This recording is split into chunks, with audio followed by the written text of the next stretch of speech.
professional education credit for attending this session. There are no polling questions or attendance checks.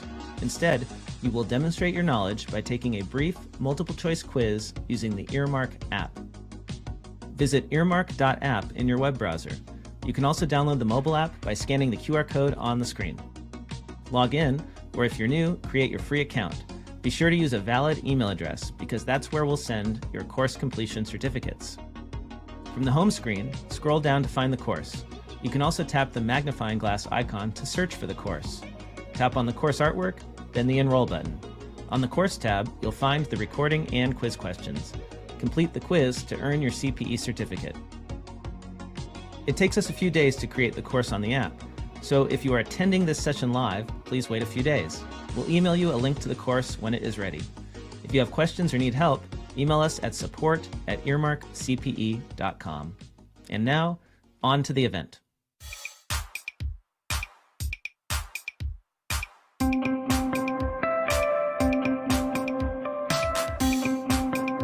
We are about to begin the QB Power Hour webinar series. The QB Power Hour is a free bi-weekly webinar series for accounting professionals presented by Matthew, Fulton, and Dan DeLong, who are very passionate about the industry, QuickBooks, and apps that integrate with QuickBooks. You can find out all the details about the webinar series at qbpowerhour.com. So without further ado, here's Matthew and Dan. Well, welcome everybody to another QB Power Hour. Sorry that for the subject confusion, but we have today's our topic is the grass greener at Xero than QBO? We were supposed to have keyboard shortcuts and how we can change or increase efficiency with keyboard shortcuts and all sorts of other shortcut types of things. But unfortunately, Matthew is not able to join us today. So we had to pivot, and we had to pivot quickly. So a lot of the emails that went out with the topic and whatnot, unfortunately, caused more confusion than as normal. So joining us in Matthew's stead, we need two people to take the place of Matthew. So we have Sarah Prevost and Linda Artisani joining us here today. So let's go ahead and just do some introductions, and we'll kick it off from here. So my name is Dan DeLong, owner of Danwith and School of Bookkeeping. Worked at Intuit for nearly 18 years, co-hosting today, also at the Workshop Wednesdays over at School of Bookkeeping. Also doing some feature deep dive guest hosting at the Unofficial QuickBooks Accountant podcast. So yeah, that's all about me. So let's go ahead and toss the ball over to one of the best eyewears in the accounting industry, Sarah. And I think, are you still muted? There we are. No, I'm unmuted. Thank you so much, Dan. I'll let you try these new ones on I just got because my prescription changed again. So gotta get new ones. I am the founder of Mintage Labs, but more importantly, I'm the co-founder of the Proper Trust, where I get to share my time and my journey with Linda Artisani. We're building a fabulous team on that side, and we're solely focused on the legal niche. And I am happy to talk about my love for Xero. Right, and also Linda. I'm Linda Artisani. I also get to work with Sarah. We have the Accountants Law Lab, and then we also have the Proper Trust as our business. Law Lab, we just help others learn how to do what we do. We had a big demand for it, so it's been, we just do a weekly meeting, which is just amazing. It's a lovely group of people, and we kind of interact and talk about the challenges of legal accounting. But yeah, and I wrote a book called Modernize Your Law Firm. So for the attorneys, basically a book for the attorneys. And yes, as you see from my bio, I am an alumni member of the Intuit Advisory Council. So you know I'm probably not Team Xero, but that's the only hit you get. All right. And so I really appreciate you both filling in on such short notice. And we were going to have Sarah come on sometime in June to talk about this topic. So we just kind of fast tracked that as quickly as possible because we wanted to have this discussion. and kind of see where, and I think the best way to kind of frame everything is like, and we'll talk and unpack, what the triggering events that that are kind of occurring here. But as we have seen over the past few years, Intuit has been kind of driving the accounting community to look elsewhere, I guess is probably the nicest way to put it.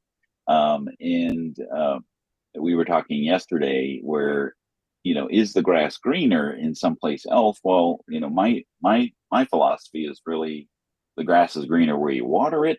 But, there are some, when is it the last straw when you look at something else? And so I wanted to have a Xero professional because, my life has been centered around QuickBooks. So it's very, there's some trepidation and fear, I guess, with learning something new.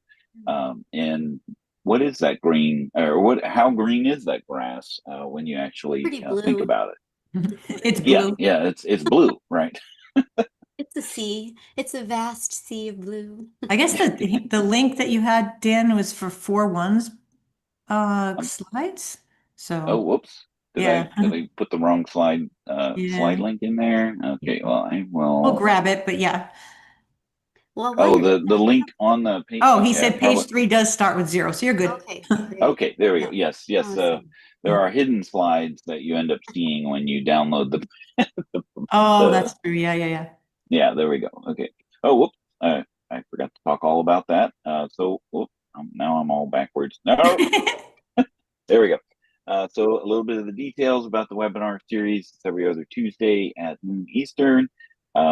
We do not have live CPE credit, as Blake was saying on the intro video there, but we do have follow-up CPE credit through Earmark. You can check out our channel there on Earmark, and about 5 to 7 days after today's webinar, that one will be available for CPE credit as well. Oops, going backward. And there is a link there in the slides for our channel on Earmark. You can view all of the prior ones. So as we discuss this topic here today, if you have specific questions for Linda, Sarah, or I, please put them in the Q&A because that's a lot easier to catch them as they come in. And if we need to answer them live, or if we need to follow up, that's a lot easier to do that as well. If you have general comments of like, hey, the slides are wrong, please put them in the comments there, and hopefully we can get to that in the chat. Those of you watching on Facebook or YouTube, I will do my best to monitor that over on my left here. I do have, and on top of all of this, I lost my assistant, which was my son. He is now getting a full-time job and moving to Michigan, so he is unable to be the behind-the-scenes guy for me there. So I'm looking for that all at the same time. And of course, we have our Power Hour store. So, what's on the agenda today? So we're going to be talking a little bit about the state of QuickBooks ProAdvisor. When is the last straw? Linda has a wonderful perspective on the silver linings of all of these things, and it's not all gloom and doom.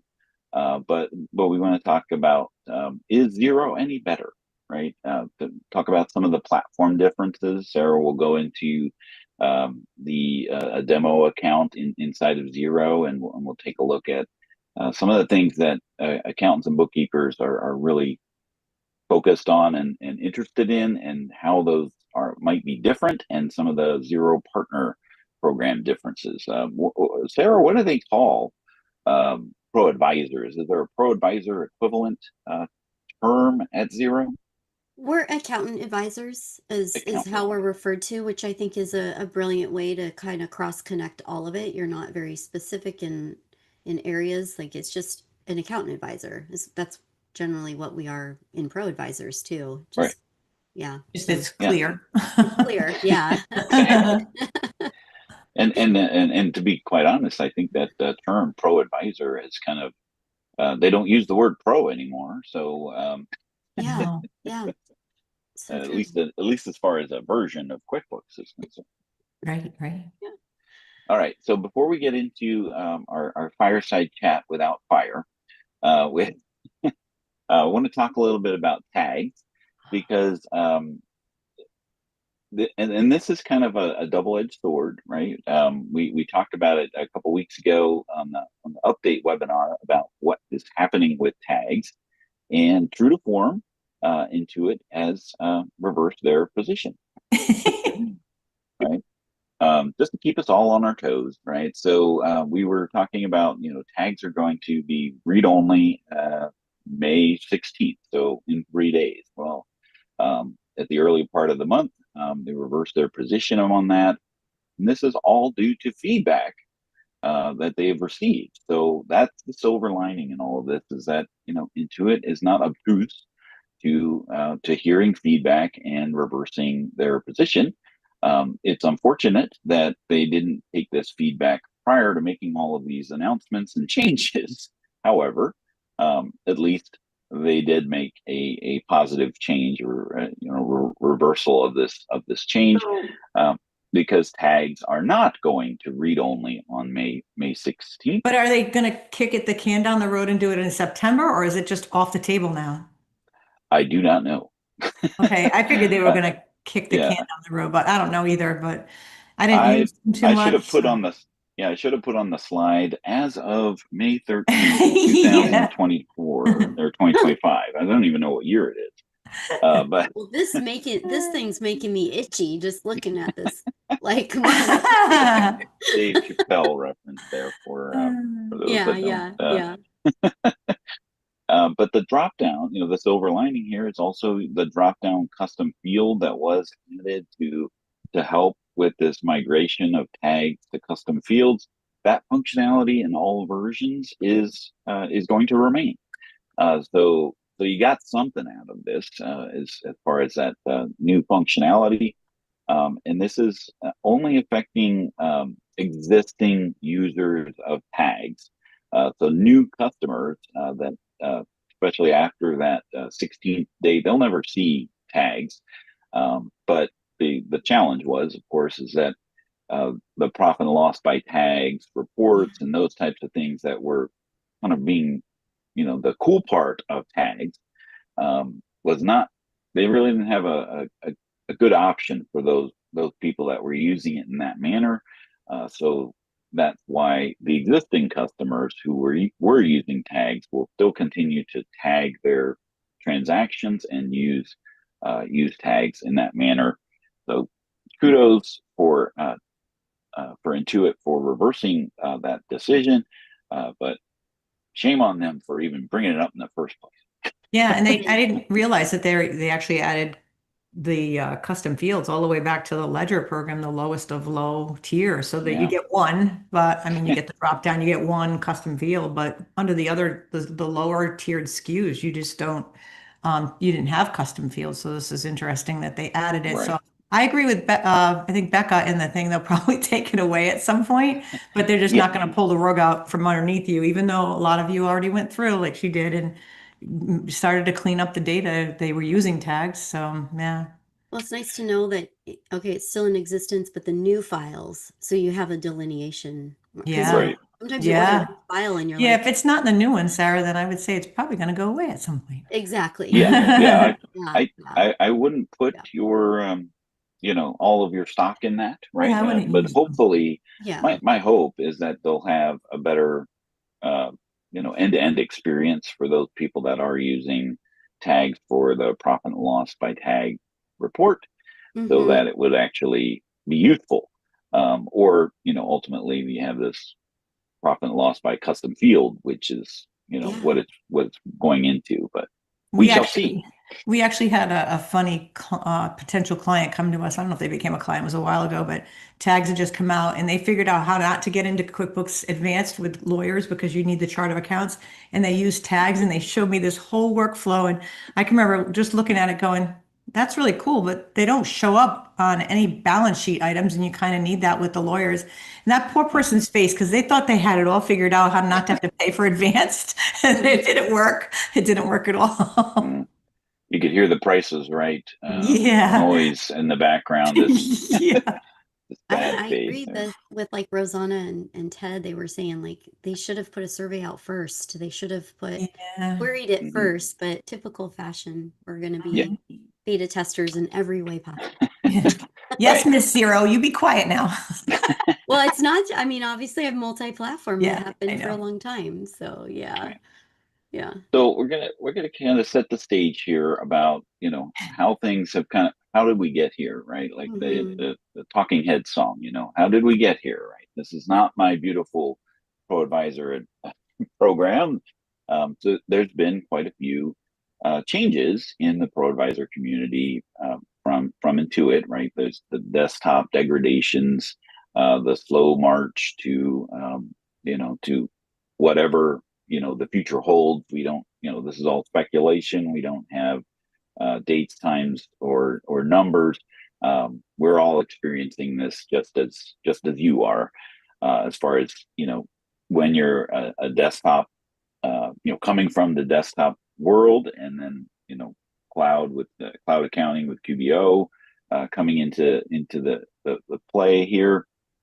Some of the things that, you know, we know and love as accountants and bookkeepers, the Intuit Online Payroll for accountants has gone away. The enhanced payroll for accountants, new subscriptions has gone away, and significantly increased the price of said services. And then the heavy marketing in the product, which is a polite way to talk about QuickBooks Live, right? So are they a competitor, or are they you know, a complementary service, not a free service, but a complement to the service offering that you like? So there's a lot of people that are holding on to, you know, some of those old things and mindsets. Different CEOs had different options. Sarah, could you talk? I mean, you talk about you are a multi-platform type of individual. You had you know, your start in QuickBooks Desktop, right? Yeah, my start was in desktop, and I should add a clarifying thing because everyone's kind of made comments about this. It's interesting. Intuit uses for accountants. I said an accountant advisor. It is called a Xero partner advisor, just for clarification. But it is interesting how it interchanges, and there's this hang up of this terminology, understandably so, with certification levels in different states and so forth. But having started my journey, like a lot of people on desktop, loved it, wasn't interested, looked at online and thought, oh my God, remember Stacy had all this, giving us all this stuff. And I'm like, I can't even imagine this thing online, right? Like, what does that mean? I remember the security was the number one thing for everyone. Like, oh, is it secure? Are you sure? Can we do this? And then the app systems became a thing. And that's how I journeyed myself into that. But when I went to business for myself, I really felt that, why is it just one platform? There's this other platform. And these types of, not everyone understood QuickBooks. And so it was nice to offer a secondary platform that really just was intuitive to my mind as well, kind of a little bit faster of an adoption and easier to speak to with the client. So that's where my mind went to, and I thought, well, this is pretty neat. It's kind of cool. Something cool and different is what I was thinking. Cool like your glasses, right? No, I'm kidding. Yes. It sounds, I got some feedback here that you're a little hard to hear. I don't know if you can bump up your mic volume. Here's my mic. Oh, wow. Very sexy. Well, that was, I know, right? That was Sarah after hours there. Whoops. Yeah. All right. So I want to toss it over to Linda here, because she has a wonderful way of kind of putting things into perspective, that it's not all gloom and doom as far as some of these things. And so you want to talk a little bit about your perspective, Linda? Yeah, I mean, I've only been QuickBooks. I was desktop originally, and then moved to online. Like Sarah said, I did kind of follow Stacy, but when it first came out, it wasn't very good, and I was a little bit on the fence about it. But the idea that you could always log in from anywhere was very very appealing. We were using like Log Me In on the desktop back then, and the payroll with QuickBooks, that enhanced payroll was just the bomb. It was the best payroll ever in desktop. And then we moved to online, and I think with online. I've obviously been using it for a very long time. And I was in the era of the ProAdvisors. We were beloved. We were the source to sell online to our clients. I still remember how I did it. I took all of my clients that were in desktop and said, "This is where I'm going. We're moving to online." I had already done my own file for like 6 months or so, and I liked it.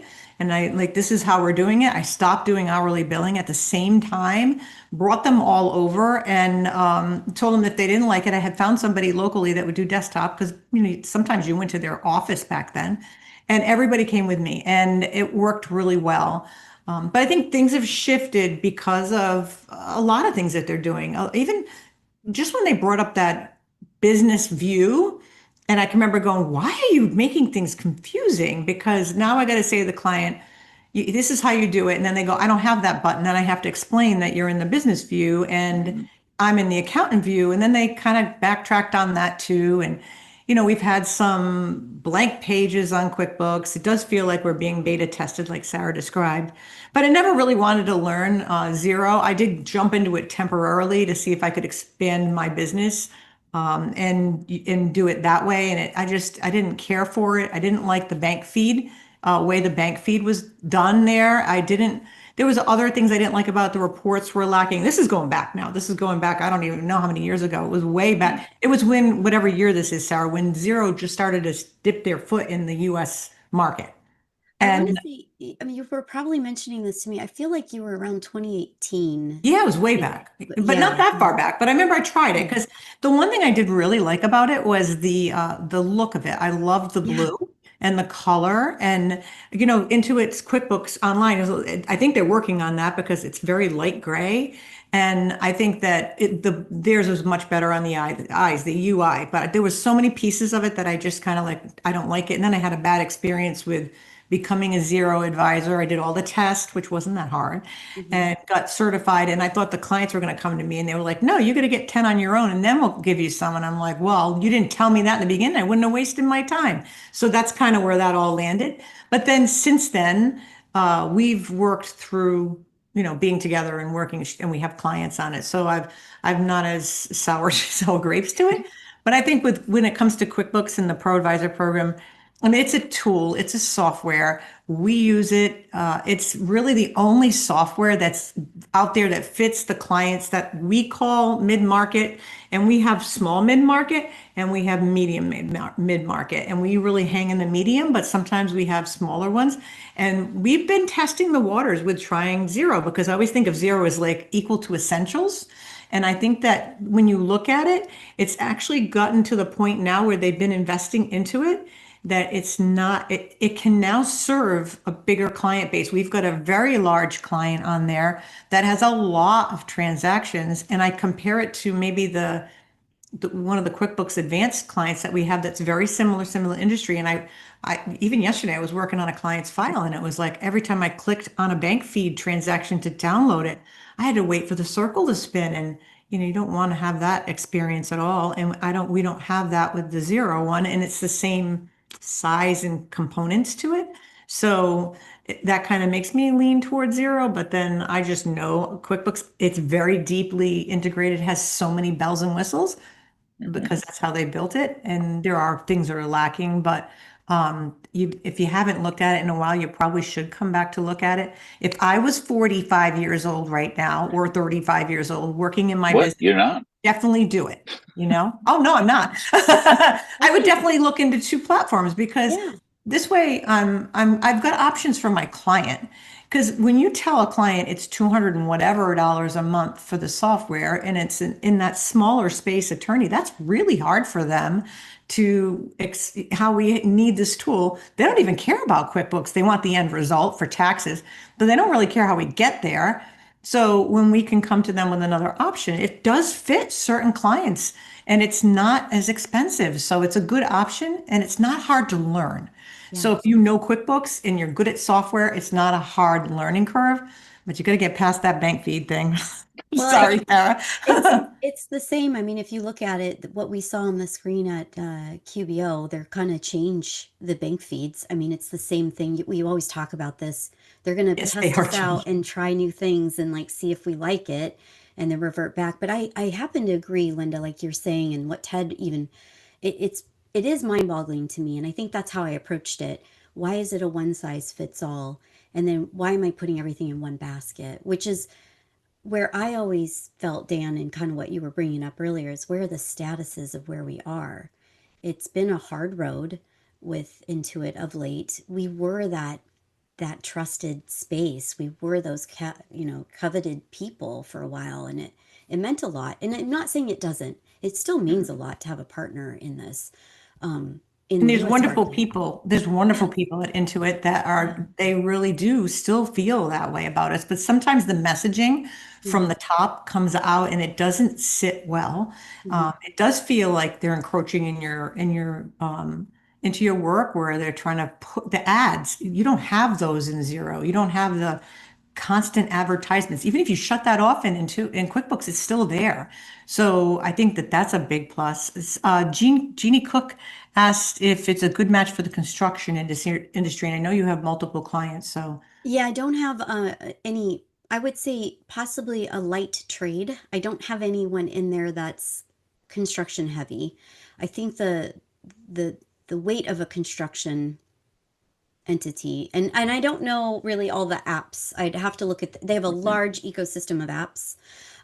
But well, Ted's Yeah. saying, oh yes, and Ted's answering Katie. Yeah, But yeah, so Ted was one of the first. Mhm. first employees of Yeah, Xero yeah, US. So yeah. appreciate him being there Helping us to out. help us out, I help us know, out with I the love it. technical stuff.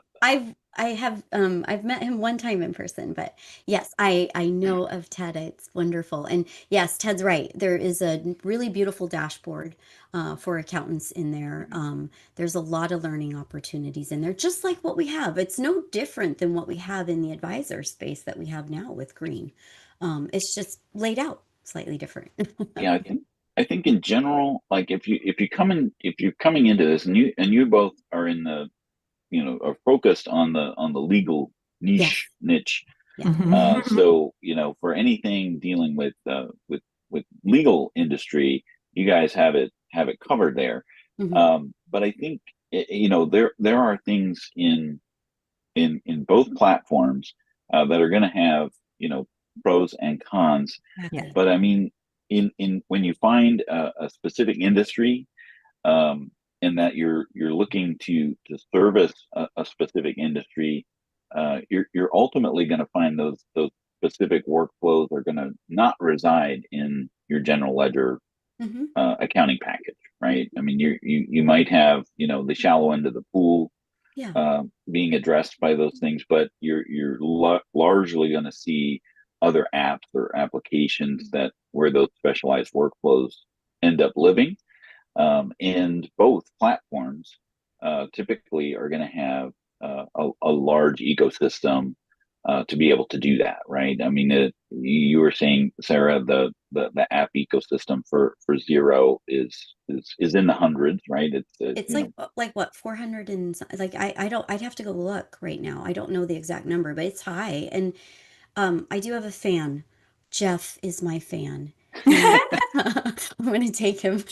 Can So, you, converting from QuickBooks Online to Xero, is that even a thing? I mean, I know yeah, Matthew's yeah, done it I've and done I've it. known that, but I don't know. Is it easy to do I've done or? it. There are ways to do it. Honestly though, I feel like Linda, you and I have rethought this in a lot of ways. When we look at a Yeah, QBO file and say, do we want to clean this up or convert this? Like we or have a just desktop file starting. right now. It's so messy. Just start fresh. Yeah. Sometimes the starting fresh and then having the historical data in a way that you can, pull it out for whatever audit purpose reasons and so forth. That has seemed to be the better model. Sometimes you don't want 20 years of history rolling into something. I have done it. There are tools out there to do it. I don't know where they stand because I'm less apt to do that style any longer. Yeah, because the cost value, you know, and the value. So is it a value to, this is how we sit with our clients. Is it a value for us to take your PC law program is just its own thing and pull it out, take the CSV, import? That's a lot of money. We're talking like thousands and you know, $40,000, $50,000. Or do we take the balance sheet, start new, import the customers and vendors, and just pull that in, and then you refer back to PC law when you need to go look at old stuff? Yeah. Or you just rebuild a year. I mean, there's lots of options, and that's usually the easiest, cleanest way to do it than to kind of reinvent the wheel, and it's just expensive for